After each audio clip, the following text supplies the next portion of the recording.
Hey everyone, I am back with part 2 of my vegan vegetarian 9-year long journey that I went through.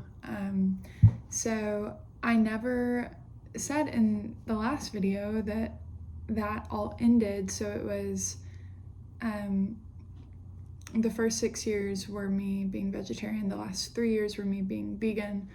I went like dairy-free, gluten-free, like organic, the whole thing. And a lot of my motivation with like more elimination type style was because of my acne. And I didn't really see a whole lot of relief from me fixating on my diet. Now, a lot of people are going to be like, I don't know, a lot of people would have a lot to say about that. But for me personally, like eliminating all of those things did not actually help my skin. I ended up, whenever I went vegan, gluten-free, like all of that, and I like eliminated everything, my skin actually broke out even worse, which granted that like lined up with around COVID time, and it's like high stress and all of that.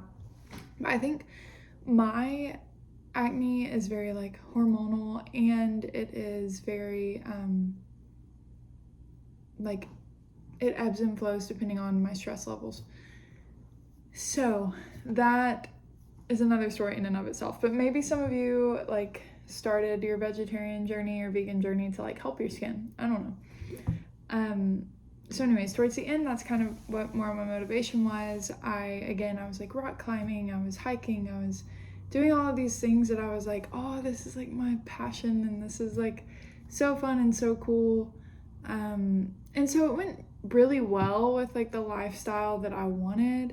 And again, like I didn't have friends that were really doing this. I didn't have like, it wasn't like a collective thing that I was doing. It was just a personal choice. Whenever I would go out to eat with friends, I never felt like I had to be like, I'm vegan, vegetarian, or like I never had to, like if they wanted to go to a restaurant that I didn't really have a lot of options, like that was totally fine for me. And so, you know, I feel like most of my journey was pretty chill.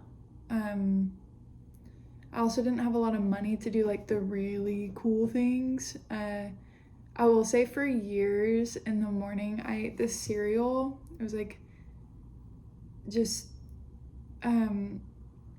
like rolled oats with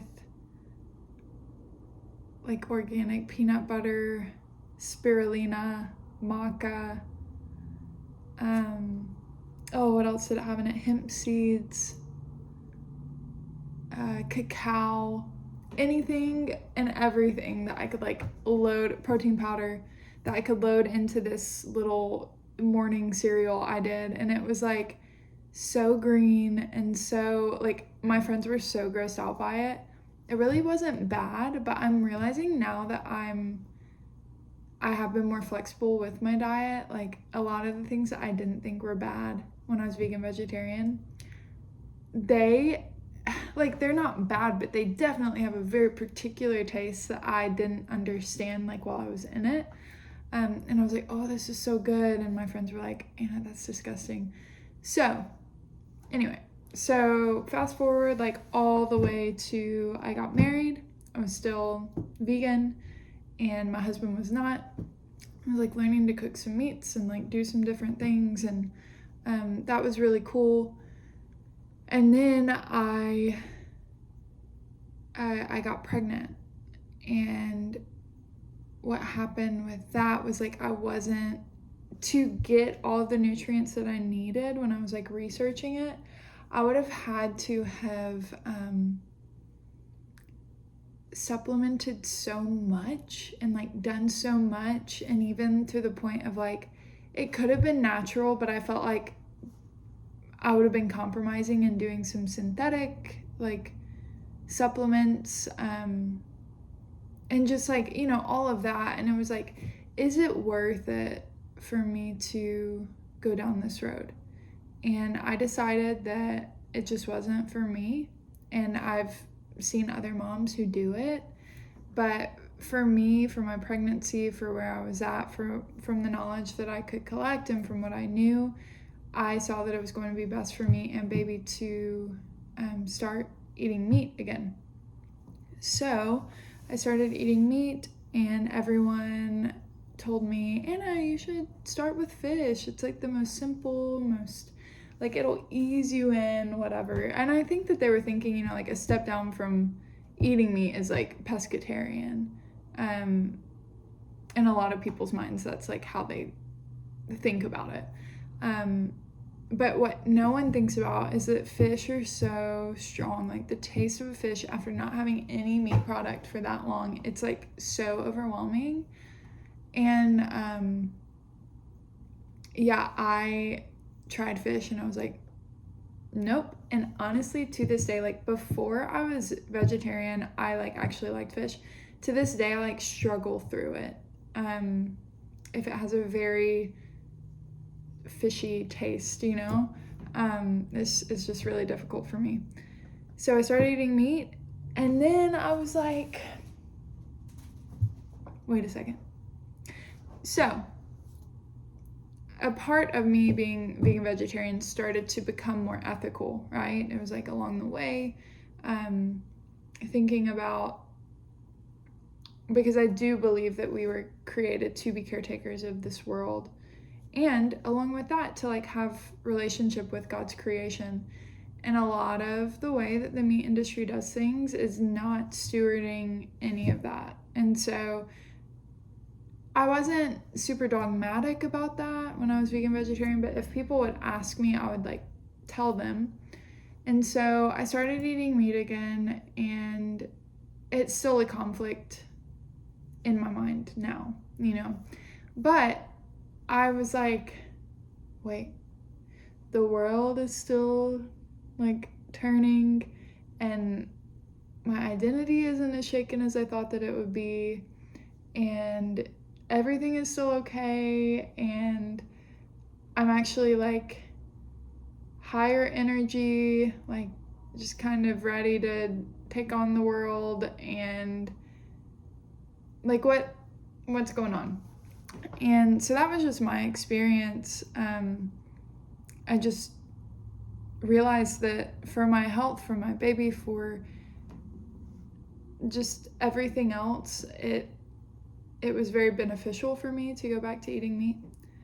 A lot of people would again disagree or agree with that. I've seen people since then who like have a lot of autoimmune issues, whether it's like Hashimoto's or Lyme's, and in their interviews they'll say that they went back to eating meat because the vitamins that meat provides, specifically beef products, it helps a lot in the it's not recovery from autoimmune, but like the like taking care of yourself with autoimmune. So yeah, I think, you know, if you're watching this video,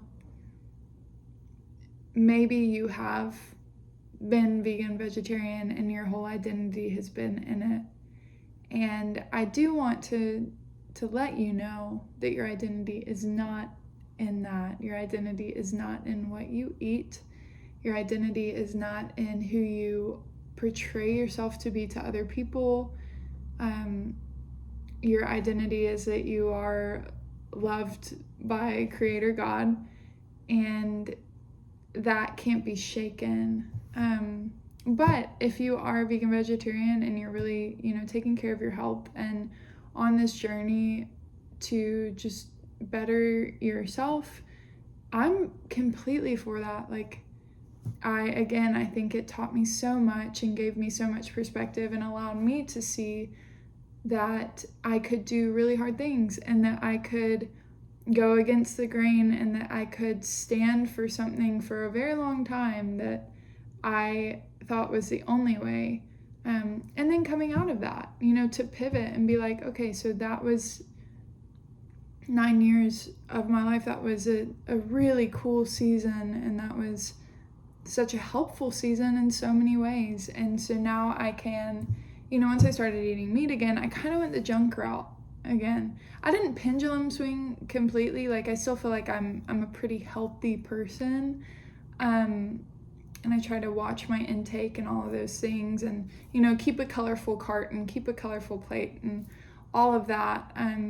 But even making these last 2 videos, it has helped me to see that I do want to begin to focus on my health a little bit more and focus on the things that I am feeding myself, because what we feed ourselves doesn't just feed our physical body, it feeds our mind, body, and our soul. Some people would say mind, body, soul, and spirit. And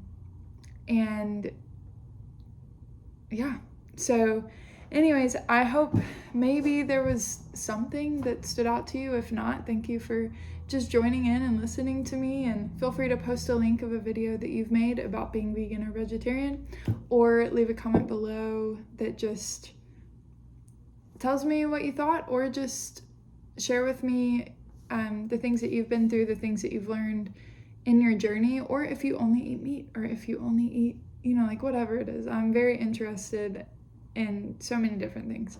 So thank you for listening. I will talk to you all later. Bye.